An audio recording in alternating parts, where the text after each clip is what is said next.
I have no clue. I usually know how the game is flowing, but I felt like this was a blur. I feel like I looked up, we was down 6, and I look up again, it's a tie game, you know? So everything happened so fast. I guess we all were in the zone and just locked in. And I think once we went small and was able to switch all the actions, they're a team that likes to, play a free-flowing movement offense. So when you could disrupt that, they turn into a whole different team. So we pressured Sabonis a little bit more. We switched some of these screens and made them play one-on-one and made them, turn into a – they're not a selfish team, but when you're switching everything, it just makes you play ISO game. So I think we did a good job of forcing them into that. But it's still incredible, man. I'd really give a lot of credit to the end of the third unit, who just kind of changed momentum for us and got us within like 14 or 12 or something like that. I think with Book and Mezzi and I forget who else was in that lineup, but I think that one is what kind of helped turn the game for us. Even though we still got down 17 or 4th, I feel like we seen something with that group that'll help us, for the rest of the game. And I think that momentum kind of led us into the 4th. I'm curious when you look at just, when you guys did go small, you guarding Sabonis and coaches talked about your defense the last 3 to 4 games. How much were you taking on that, not letting him be a factor? Yeah, I mean, I just try to take on the challenge. He's an all-star level player, and I know it's going to have to take multiple efforts just to stop him, and he's a physical dude. And so I just try to play physical with him, make his catches tough, push out his catches, not let him. Like, he likes to just stand at the three-point line and survey and get triple-doubles, so I tried to make him turn his back a little bit and pressure him and put my hands in the passing lane and just disrupt him just a tiny bit. So it's still crazy that we end up finishing that game the way we did. And we've been the worst fourth quarter team. And I feel like the history of the game, and tonight we come back with this. It's crazy how life works. You guys finished, I think, on a 32-8 run. When you're going through that run, are you even okay? No, it just happened so fast, and it was stop after stop and run out after run out. I think we was able to get deflections, blocks, and and not take the ball out the rim. And we got easy points in the other end. They did a good job of pressuring us on the defensive side of the ball throughout the whole game. And because we were playing against a set defense all night, so we was able to get some stops, get out and run, and just put more pressure on them. As the lead was dwindling, their defense was a little looser. They turned the ball over a little bit more. So when they up 15 or 20, that everybody can play free and play perfect in that scenario. So we just wanted to put some pressure on them and see what would happen. And coach kept telling us that this is the modern NBA. You can get back into the game with threes and the stops, and that's what happened. Kevin, to your point on it being a blur, the Kings called a timeout at 4:39 left, and then there was no break in the action until the very end when they drew up the bunk play. That's what you want as a player in that situation, right? You just want to keep going. Yeah, most definitely. Especially when you got momentum like that, when you can play a 3 or 4 minute stretch without them making too many subs or adjustments, and we kind of blitzed them there in the 4th for those minutes, and we was able to get the lead, and they were super aggressive, ended up fouling us late, because they might have been a little frustrated. So if we pressure teams and we put in and we don't get down early, we'll see what team really about. It's easy to be up 20 and 15, 10 the whole game, and everybody playing well and excited and clapping on their bench, So I think we got to start the games off even better than what we did, and I think our fourths would be better. We've heard a lot of the guys talk about your defense and the variety of different players you've been able to match up with. Was there something that made you want to kind of offer yourself up in that way? I mean, I offered myself up this summer when we were having conversations about how we wanted to play, and I told Coach, I told James, Josh, my job is to be a lockdown defender. Obviously I'm not going to be perfect every night, but to go out there and trust that I can go out there and make life tough for the opposing players, I think that's a part of my job description. I mean, that's a fine. I'm long, athletic, I can move, I'm experienced. Why shouldn't I be held accountable to play top-line defense against anybody in the league? Like I said, I'm not saying I'm stopping everybody, but I think I can make life tough for any player in the league. And there's some great players out here, but I feel like I can just play hard and use my length and my attributes to make life tough. And I want those assignments. So coach has been trusting me, coaching staff been trusting me even more. I know I'm getting older, and I think that's probably why we didn't see this a little earlier in the season. But just about showing and proving. I prove to the coaching staff that I can do it, then they'll trust me more and more, and I get more opportunities like that.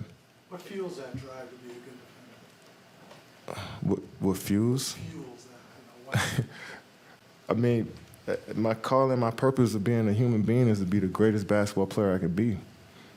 I mean, that's the reason why I'm alive at this point, you know. So I got to lock in on every aspect of the game and become great at it, and I'm still working. I don't mean to get too hyper-specific, but in your experience over the years in the league, how do you take what worked in a win like this with the momentum, everything in the last 5 minutes, and channel it the rest of the way to make positive changes going forward? It's just we watch film. I'm always about putting good stuff on film, you know.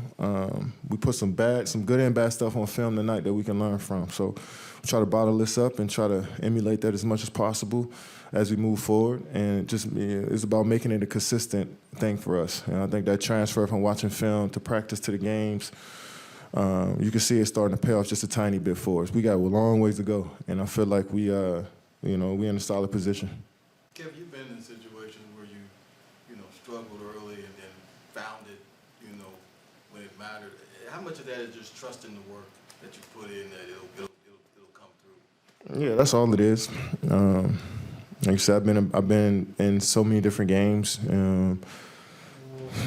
Started off, so many different ways and was able to, missing every shot and then come back around and make every shot, So I've been a part of games like that, so I understand what it's like to be in a funk and then figure it out, So, and my teammates too, they do such a great job of just always looking for me and seeing when I'm not, they see when I'm struggling to shoot the ball or when I don't touch the ball for a little bit, and they look for me. And without my teammates, it'd be hard for me to get out of stuff like that. You spoke about Grayson and Eric before, just keep shooting. What was it like to see Grayson hit the 9 threes and then Eric come in and deliver like he did? Yeah, I mean, we need them to continue to keep,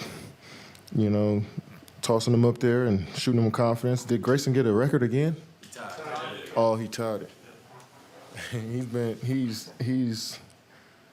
He's come here to Phoenix and showed everybody in the basketball world the different parts of his game. We all looked at him as just a 3-and-D guy, but he can pretty much do it all on the offensive side of the ball.